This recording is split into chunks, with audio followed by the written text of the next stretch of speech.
What's up, guys? Welcome to Daily Dose of Reddit. This is your host, Zach, and today's subreddit is r/ChoosingBeggars.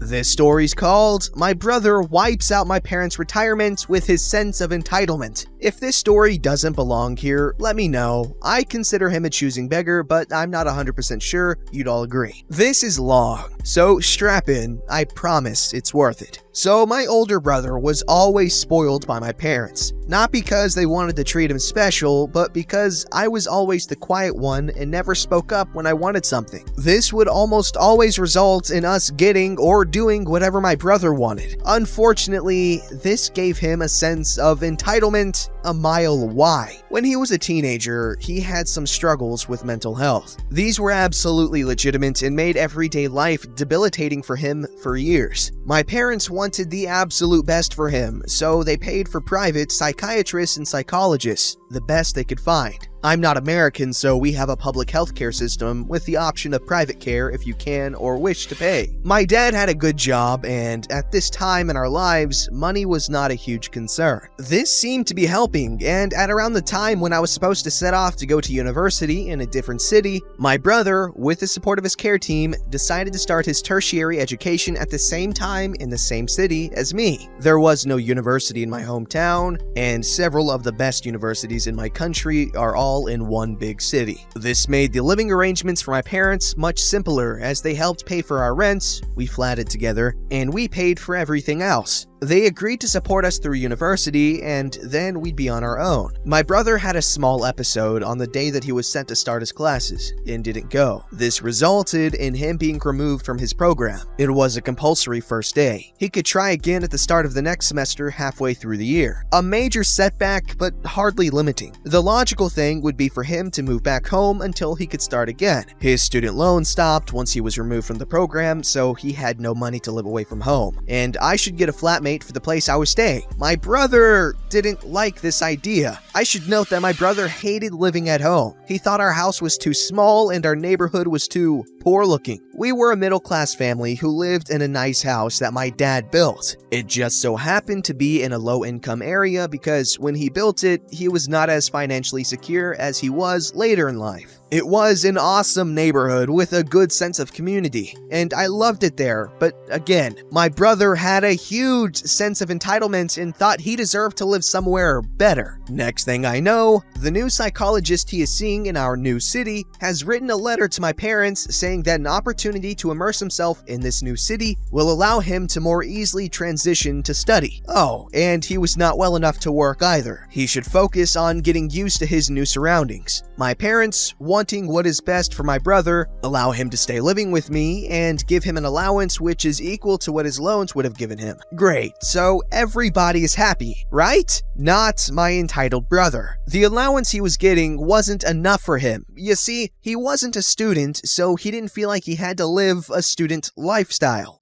He wanted to eat steak and lamb for dinner. He wanted new clothes every few weeks, a new iPhone when it came out, a new MacBook because his was slow. Again, my parents decided to get him some new goodies every now and then to keep him happy. And they also upped his allowance again. After a few months, he was getting more than twice as much per week as a student loan would give. And because I was buying groceries most weeks, he had almost no ongoing expenses once utilities were paid. Second semester rolls around, and my brother hasn't even bothered enrolling. His psychologist, who he sees weekly by the way, again out of my parents' pocket, wrote another letter, and things dragged on again and again.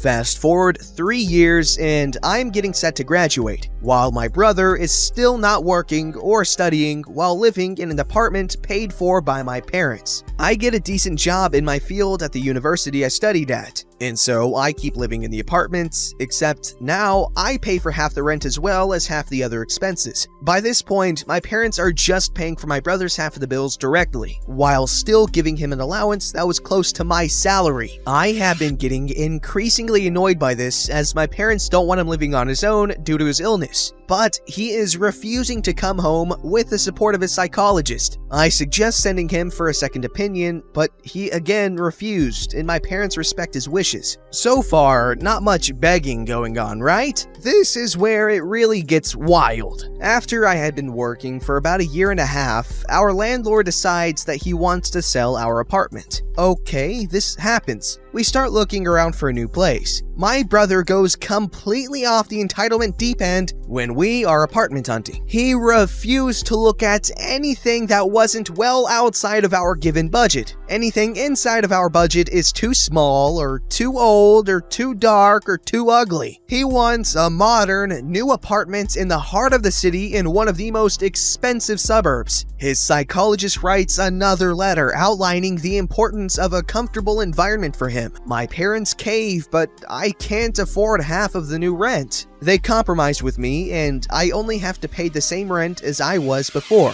which is barely a third of the rent at the new place, mind you. I wanted to get my own place at this point. I'm mid-20s with a serious girlfriend who I intend to marry one day. I want to start my own life without my brother attached, but my parents beg me to stay for just 1 year. It's a beautiful apartment, and I can save while staying there, so heck, why not? I wasn't happy, but I could live with it. Unfortunately, my brother is now used to getting everything he wants or needs. He starts asking me to pay for more and more of the groceries. Idiot me, thinking that mom and dad had cut down on his allowance now that the rent is so expensive, agree to take up some of the slack. Big mistake. They were still giving him the same amount. He just wanted more. He starts asking me for more and more things, and then whines to mom when I don't give it to him. My parents cave over and over again and get him whatever he wants. New computer, new MacBook, new iPhone, heck, even a car. Up until this point, my parents could afford everything, especially with me helping out where I can. I was still saving for a house. I wasn't willing to throw away my future for my brother's present comfort. My dad had a good job and they were saving well for retirement. They were honest with me about their finances, as I would eventually be the one who got power of attorney when the time came. My mom is a pragmatic woman about that sort of thing, even if she has trouble saying no to my brother. But then, my dad stopped getting paid. He has an unusual job and works in a remote location away from home. And while he was stationed away, the company he was working for just vanished with the owner leaving the country. Now he can't leave his post until he is relieved. It was an important job and there were legal ramifications for leaving his post unattended, so he was stuck there with no pay coming in. This resulted in him essentially losing his job and going months without being able to look for new work. Really messed him up for a while. He was only a few years away from retirement, so he decided it was time to kick back and enjoy life. My brother lost his mind. He raged for days on end that dad betrayed him by not continuing to work. He would yell at mom over the phone, saying that they had better keep on supporting him because he deserves the lifestyle that he has earned.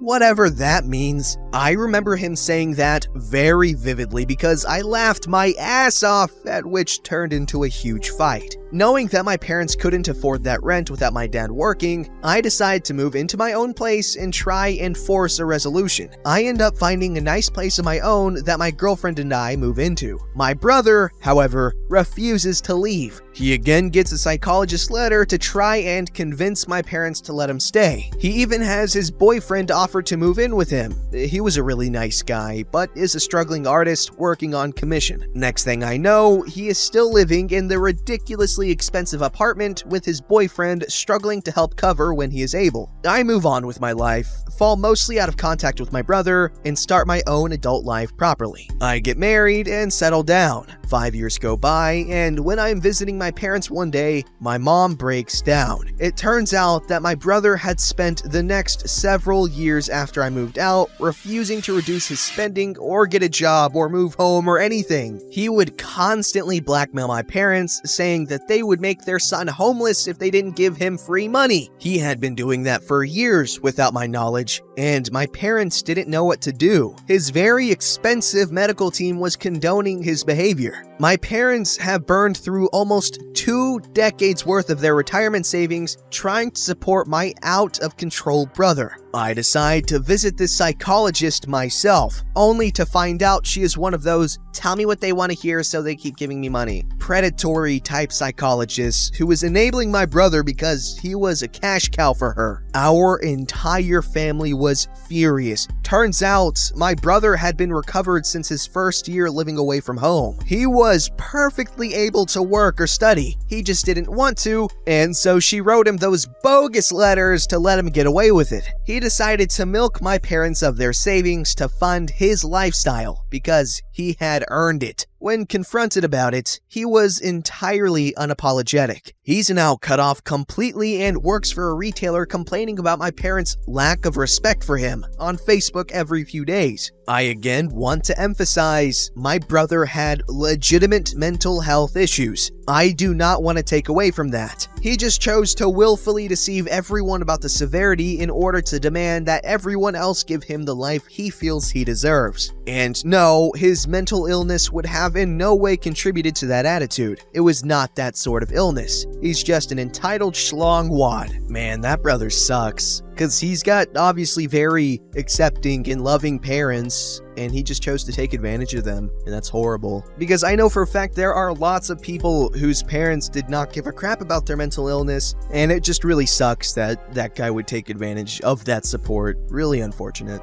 This story's called, Thanks for Fixing My Car. Can you drive me across the city? I was running around doing some last-minute errands when I stopped at a drugstore to grab a Christmas card. I parked next to a guy, Choosing Beggar, who was standing in front of his car with the hood up. When I got out of my car, Choosing Beggar asked me what it meant to give a boost. So I gave him the explain it like I'm 5 explanation. His car wouldn't start, and he clearly didn't know anything about cars and probably just got off the phone with someone who told him to find someone to give him a boost. I had a little time to kill, and it was Christmas Eve, so I helped him out. We've all had car trouble at some point. I know that feeling of helplessness, so I didn't mind. Got the jumper cables hooked up, and he went to crank the engine. Nothing. So it definitely wasn't the battery. I'm not a mechanic, but I've been working on them since I was old enough to walk. So I spent the next 45 minutes diagnosing his problem. It ended up being a wire that had come loose from its looming in behind the engine and was touching the dipstick tube. Over time, the vibrations wore through the sheathing of the wire and was causing a short, blowing the fuse to his starter. So I gave him a ride to the nearest parts store so he could buy some new fuses and some electrical tape. I told him I could temporarily fix it and that he'd need a more permanent repair eventually. Got it fixed up, fused, replaced, and the car started right up. He was very happy, gave me a hug, and asked for my phone number. I gave it to him. Fast forward about 5 days. I'm at the dog park when my phone rings. It was Choosing Beggar. He asked me if I live in area of city where I fixed his car. I say no, but I'm maybe 15 minutes from there. He asked me if I was at home at the moment. I thought he wanted to come give me a Christmas gift or something as thanks for saving his butt on Christmas Eve, and the at least $300 the shop would have charged him. Not to mention the week or more he'd be without a car as it sits in the shop over the holidays. I told him I wasn't home. I was out with my dog and would be maybe half an hour. Then Choosing Beggar tells me that he missed his bus and that he needs to get to work, and if I could give him a ride. I was floored, like actually shocked. I didn't say anything. I couldn't say anything. Then he tells me that he needs to meet his boss on the other side of the city. It's like a 70-mile round trip.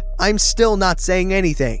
He's asking me to pick him up, spend a quarter tank of gas, and at least 90 minutes of my time to help a guy I met once, with zero mention of throwing me some gas money for my troubles or anything at all. I guess he sensed my hesitation because then he amended his request and said, "Even if you can get me to the train station, I can make my way down there." I was still flabbergasted, but me being the nice guy I am, and really shouldn't be, and the fact that I lived near the train station, I said, "Sure, I'll take you to the train station, but it's still gonna be at least 30 minutes. I need to walk back to my car and then get up to you." I could hear the disappointment in his voice, but he accepted and I told him I'd call him when I was close. I get on the road and I'm just shaking my head at the balls on this guy. But I figure it's not that far out of my way, and maybe he's desperate and couldn't get anyone else to help him. Still, a cab or an Uber would cost him $70 plus. The least he could do is offer me a little gas money. I'm pulling up to the place he said he was waiting, and I reach down to grab my phone. But just as I do, he calls me. He tells me he found someone else to give him a ride to work. Are you freaking kidding me? I say, all right, man. Hang up and block his number. Just when you think you can't get any more cynical and jaded with people, humanity says, hold my beer. Poor dude. Hey, I would definitely appreciate that much effort for me. But this just shows the importance of give and take in a relationship,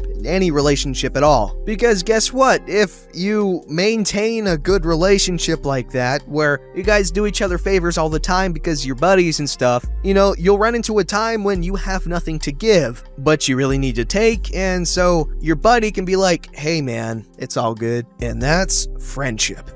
Don't forget to like, subscribe, and hit that bell to never miss an episode.